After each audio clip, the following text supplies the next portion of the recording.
So what do you think this patriarchal society's text is doing, making a heroine and giving her this younger sister, watching everything going on? Is this some sort of titillation? Is this some kind of pushing? What do you make of it? I think that's such an interesting moment in the text, in the frame story. And the whole question of Scheherazade as heroine is one that I think you really need to probe as feminist heroine. She has been proclaimed for generations, for centuries, as this savior of womankind, and I think that's a fair assessment of her value. But very interestingly, I think, what she does, she returns the world to its status quo. She's not revolutionary in the sense. What she does is she really uses her narrative gifts as a kind of therapy for the king. She brings him out of his madness. We remember it's that a talking cure. It's a talking cure, yeah. Absolutely. And we remember at the beginning when Shahryar is told by his brother what has happened. His brother has encountered his own wife in the arms of a slave.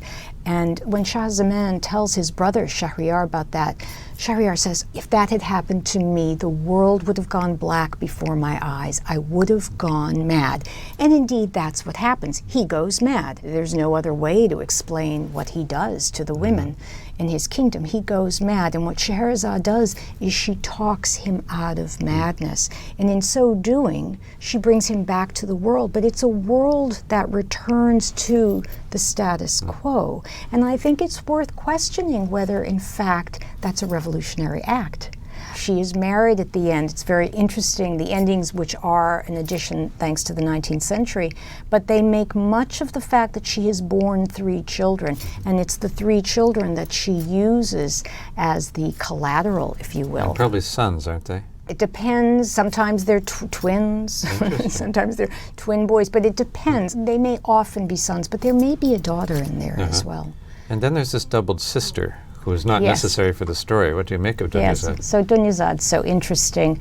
In many ways, Dunyazade becomes the ideal listener. I think she really functions in many ways as a model for how you can learn to listen to stories. Because remember, if the king has gone mad, he's lost his ability to understand narrative, even probably to understand language in a certain way.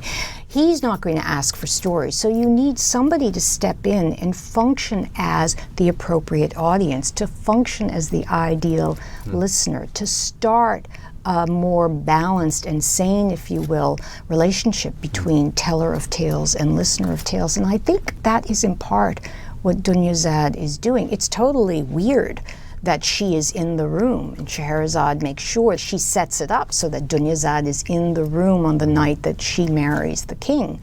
That's a very strange situation, and it's a strange indoctrination for a young girl, obviously. But I think she really is necessary to show how narrative can be received, to show what the function of narrative can be, to stand in a way for the king until the king himself learns how to ask for the stories. And how do you see the relation of these framed tale figures to people like Harun al-Rashid inside? Right, so Harun al-Rashid's an interesting figure because he is obviously a historical figure. We know a lot about him, the great Abbasid caliph.